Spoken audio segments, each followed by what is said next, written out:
COVID-19 atau COVID-19 pertama kali dilaporkan ke WHO pada akhir Desember 2019 di Wuhan, Cina, dan kemudian dengan cepat menyebar ke berbagai negara hanya dalam hitungan bulan. Mengantisipasi penyebaran wabah di banyak negara, baik yang sudah menemukan penderita atau belum, mereka mengambil berbagai kebijakan untuk mempersiapkan kemungkinan wabah dengan memperluas kampanye pencegahan, menyiapkan berbagai fasilitas kesehatan, menetapkan prosedur dan protokol penanganan, serta mempersiapkan wadah informasi publik yang reliable sejak 2020. Hal berbeda terjadi di Indonesia, yang mana para pejabat publik justru mengabaikan ancaman penyebaran wabah sehingga tidak ada urgensi untuk mengambil kebijakan antisipasi. Sejumlah pernyataan pejabat publik meyakini Indonesia akan kebal dari wabah COVID-19 dengan berbagai argumen yang tidak berbasis pada pengetahuan dan keilmuan yang memadai. Bahkan masih ada optimisme bahwa penyebaran wabah di berbagai negara justru menjadi peluang ekonomi nasional. Pada perkembangannya, hampir tidak ada satu negara pun yang benar-benar kebal dari COVID-19, termasuk Indonesia. Optimisme bahwa virus tidak akan menyebar di Indonesia berubah ketika Presiden mengumumkan kasus positif pertama pada 2 Maret 2020. Namun, akibat tidak adanya kebijakan yang menunjukkan kesiapsiagaan, pasca pengumuman yang terjadi justru kegagapan untuk menangani virus COVID-19. Kegagapan atau ketidaksiapan ini ditunjukkan dari aspek yang paling dasar, yaitu tidak jelasnya rumah sakit rujukan, peralatan tes yang belum tersedia, kurangnya alat pelindung diri kesehatan, dan berbagai permasalahan lainnya. Hal ini juga sama di level koordinasi pemerintahan dan kebijakan, di mana terkesan masing-masing lembaga dan pemimpin pemerintahan mengambil langkah sendiri-sendiri. Bagi banyak pemerintahan di berbagai negara, situasi krisis memang tidak bisa ditangani secara mudah, terlebih dalam pandemi COVID-19, di mana krisis berlangsung sangat cepat dan membutuhkan asesmen yang bersifat hari per hari, mengingat karakter bencana yang disebabkan wabah. Situasi krisis juga dengan mudah memicu adanya ketegangan dan konflik, baik antar aktor pemerintahan maupun di level masyarakat. Untuk itu, pengambil kebijakan dituntut mampu membuat kebijakan yang dapat mengurangi potensi konflik akibat situasi krisis. Dalam situasi seperti ini, yang dibutuhkan adalah kepemimpinan dan pengelolaan krisis yang kuat. Dengan demikian, berbagai lembaga dan kepentingan sektoral bisa berada di bawah satu kepemimpinan dan kebijakan yang tunggal. Penanganan pandemi COVID-19 selain membutuhkan itikat politik yang kuat dari pemerintah, juga membutuhkan kebijakan yang memadai yang mampu menjamin tata kelola pemerintahan yang transparan dan pemenuhan hak atas kesehatan warga di situasi krisis. Sebagai konsekuensi akibat dari keterlambatan respon terhadap COVID-19 ini, pemerintah akhirnya mengeluarkan beberapa kebijakan. Presiden Joko Widodo telah mengeluarkan 9 produk hukum terkait dengan penanganan pandemi COVID-19. Di antaranya yaitu 1. Penerbitan Keputusan Presiden Nomor 7 Tahun 2020 tentang gugus tugas percepatan penanganan COVID-19. Tanggal 13 Maret 2020, setelah WHO menyatakan bahwa COVID-19 sebagai pandemi di tanggal 11 Maret, maka pernyataan ini menjadi dasar diterbitkannya Kepres. Pertimbangannya adalah kasus akibat pandemi COVID-19 di dunia cenderung terus meningkat dari waktu ke waktu dan menimbulkan korban jiwa serta kerugian material yang lebih besar. 2. Penerbitan Kepres Nomor 9 Tahun 2020 tentang perubahan atas Kepres 7 Tahun 2020 tentang gugus tugas percepatan penanganan COVID-19 tanggal 20 Maret 2020.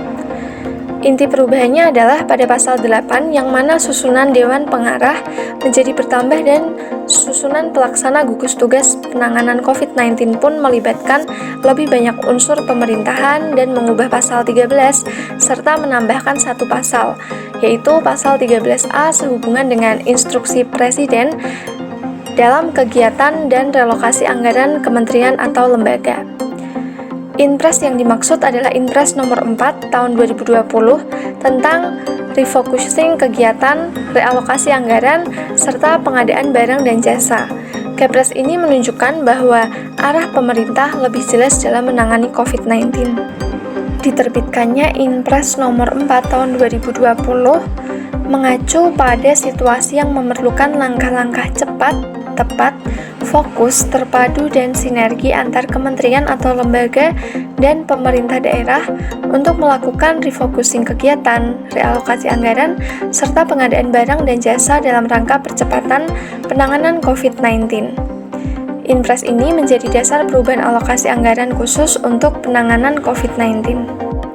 Kebijakan yang keempat adalah dengan diterbitkannya Peraturan Presiden atau Perpres nomor 52 tahun 2020 tentang pembangunan fasilitas observasi dan penampungan dalam penanggulangan COVID-19 atau penyakit infeksi emerging di Pulau Galang, Kota Batam, Provinsi Kepulauan Riau. Perpres yang ditandatangani Presiden Jokowi pada tanggal 31 Maret 2020 ini diterbitkan dengan pertimbangan bahwa penyebaran COVID-19 terus meningkat. Presiden menugaskan Menteri PUPR untuk membangun rumah sakit darurat tersebut yang dikhususkan untuk penyakit menular seperti infeksi COVID-19. Pembangunan rumah sakit darurat di Pulau Galang ini sudah selesai dan mulai beroperasi sejak 6 April 2020. Kebijakan berikutnya yang diambil oleh pemerintah adalah dengan diterbitkannya Peraturan Pemerintah Pengganti Undang-Undang atau Per-PPU nomor 1 tahun 2020 tentang kebijakan keuangan negara dan stabilitas sistem keuangan untuk penanganan pandemi COVID-19 dan atau dalam rangka menghadapi ancaman yang membahayakan perekonomian nasional dan atau stabilitas sistem keuangan. Per-PPU ini menjadi landasan hukum bagi penyesuaian anggaran dalam kondisi luar biasa saat ini, sekaligus menjadi justifikasi adanya penambahan anggaran dalam pembelanjaan dan pembiayaan APBN tahun 2020 untuk penanganan COVID-19, dengan total tambahan belanja dan pembiayaan APBN untuk penanganan COVID-19 tahun 2020 sebesar Rp405,1 triliun. Kebijakan yang keenam adalah dengan diterbitkannya Kepres nomor 11 tahun 2020 tentang penetapan kedaruratan kesehatan masyarakat COVID-19 pada tanggal 31 Maret 2020. Kepres ini diterbitkan dengan pertimbangan bahwa untuk menghadapi wabah COVID-19 ini, pemerintah menetapkan status kedaruratan kesehatan masyarakat. Untuk mengatasinya, opsi yang dipilih adalah pembatasan sosial berskala besar atau PSBB, sesuai dengan Undang-Undang Nomor 6 Tahun 2018 tentang kekarantinaan kesehatan. Kemudian peraturan yang ketujuh adalah dengan diterbitkannya Peraturan Pemerintah atau PP Nomor 21 Tahun 2020 tentang pembatasan sosial berskala besar atau PSBB. Dalam rangka percepatan penanganan COVID-19 di tanggal 31 Maret 2020, dikeluarkanlah PP ini mengenai PSBB yang mana mengatur tentang pelaksanaan PSBB dan pemerintah daerah dapat melakukannya atas persetujuan Menteri Kesehatan. Dengan jumlah kasus dan atau jumlah kematian yang terus meningkat dan meluas lintas wilayah dan lintas negara, pemerintah perlu meningkatkan status kewaspadaan yang lebih tinggi dengan strategi PSBB. Dalam pidato Presiden Jokowi tanggal 31 Maret 2020, disampaikan bahwa PP ini diputuskan dengan pertimbangan yang sesuai kultur negara Indonesia.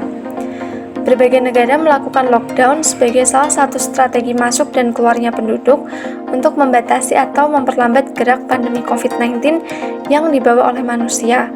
Namun, banyak juga negara yang tidak melakukannya, karena tiap negara memiliki strateginya masing-masing. Dalam hal ini, pemerintah Indonesia tidak melaksanakan opsi lockdown. Isolasi mandiri dan physical distancing dilakukan sesuai dengan protokol kesehatan COVID-19 yang diterbitkan oleh WHO dan juga menjadi standar protokol internasional untuk menangani persebaran COVID-19. Berikutnya adalah penerbitan Perpres nomor 54 tahun 2020 tentang perubahan postur dan rincian APBN tahun anggaran 2020. Perpres ini dikeluarkan pada tanggal 3 April 2020 berdasarkan Per-PPU nomor 1 tahun 2020. Melalui Perpres ini, anggaran kementerian dan lembaga pemerintah dipangkas atau ditambah dan disesuaikan serta dialihkan penggunaannya untuk menghadapi pandemi COVID-19. Kemudian masih di tahun 2020, diterbitkan pula Kepres nomor 12 tahun 2020 tentang penetapan bencana non-alam penyebaran COVID-19 sebagai bencana nasional. Kepres ini menetapkan bahwa penanggulangan bencana nasional yang diakibatkan oleh penyebaran COVID-19 dilaksanakan oleh gugus tugas percepatan penanganan COVID-19, gubernur, bupati, dan wali kota sebagai ketua gugus tugas percepatan penanganan COVID-19 di daerah dalam menetapkan kebijakan di daerah masing-masing harus memperhatikan kebijakan pemerintah pusat. Langkah pemerintah Indonesia sebagai respons awal adalah kebijakan social distancing. Arahan Presiden Joko Widodo pada tanggal 16 Maret 2020, yakni mengurangi mobilitas orang dari satu tempat ke tempat lain, menjaga jarak, mengurangi kerumunan orang yang membawa risiko besar kepada penyebaran COVID-19. Hal ini dipertegas dengan imbauan physical distancing dalam skala yang lebih luas. Selanjutnya, upaya untuk pencegahan penyebaran ini diperjelas dengan kebijakan belajar dari rumah, bekerja dari rumah, dan beribadah di rumah untuk mengurangi tingkat penyebaran COVID-19. Kebijakan inilah kemudian dirangkum dan diterjemahkan dalam tagar viral seperti #StayAtHome, #WorkFromHome, #tetap di rumah, atau #tetap di rumah aja. Pelayanan kepada masyarakat tetap dipertahankan, baik itu administrasi pemerintahan, urusan kebutuhan pokok, pelayanan kesehatan, dan layanan-layanan publik lainnya. Dalam pelaksanaan berbagai peraturan tersebut, tampaknya pemerintah Indonesia harus bekerja keras melalui gugus tugas COVID-19 karena kesiapan dan kesiagapan menghadapi bencana, baik dalam aspek sumber daya maupun infrastruktur, bisa memicu terhambatnya kesiagaan itu. Koordinasi antar institusi baik di level pusat maupun daerah juga masih menjadi persoalan serius. Pada tanggal 13 Maret 2020, Presiden menginstruksikan bahwa semua kebijakan besar terkait dengan COVID-19 harus dibahas terlebih dahulu dengan pemerintah pusat. Untuk mempermudah komunikasi, daerah perlu berkonsultasi membahasnya dengan kementerian terkait dan satuan tugas COVID-19. Koordinasi antar institusi dengan institusi lain yang memegang tanggung jawab menjadi poin fundamental yang dapat meminimalisir resiko lebih buruk dari penyebaran virus ini. Komunikasi dua arah menjadi kunci utama penyelesaian polemik COVID-19. Dalam perkembangannya, sistem koordinasi direfleksikan dalam sejumlah langkah strategis yang diambil, meskipun pada pelaksanaannya masih banyak kekurangan. Langkah-langkah yang merefleksikan mulai adanya koordinasi antar aktor dan lembaga pemerintah ditunjukkan antara lain dalam kebijakan realokasi anggaran kementerian dan lembaga, pendapatan asli daerah, pas daerah, impor alat kesehatan, penetapan Wisma Atlet di Jakarta sebagai rumah sakit darurat COVID, dan penyiapan langkah-langkah lain sebagai antisipasi dampak COVID-19. Namun demikian, pelanggaran-pelanggaran terhadap prinsip physical distancing juga terjadi di mana-mana. Ini menandakan bahwa kebijakan yang dibuat pemerintah masih belum dianggap serius oleh sejumlah komponen masyarakat. Protokol kesehatan masih diabaikan oleh sebagian masyarakat. Dua faktor penyebab terkait adalah banyaknya informasi yang tidak terkendali tentang COVID-19 serta kegagalan persuasi pemerintah dalam memutus rantai persebaran. Situasi kekurangan fasilitas dasar perlindungan kesehatan, tidak adanya panduan untuk masyarakat, dan tidak adanya protokol penanganan menunjukkan absennya kesiapsiagaan. Inilah menjadi pemicu awal mula krisis yang lebih dalam. Pemerintah Indonesia dianggap kurang siap dan kurang tanggap dalam menghadapi situasi ini. Lemahnya rasa krisis ini ditunjukkan oleh pernyataan-pernyataan para pejabat publik di Indonesia yang mengabaikan kemungkinan wabah akan menyebar di Indonesia. Dinamika kebijakan di awal krisis menunjukkan kebijakan yang tidak responsif, ambigu, dan ketidakjelasan arah dalam merespon potensi krisis yang tengah terjadi. Akibatnya, sampai dengan pengumuman kasus pertama 2 Maret 2020, tidak ada antisipasi apapun yang dianggap layak untuk mencegah kemungkinan penyebaran COVID-19.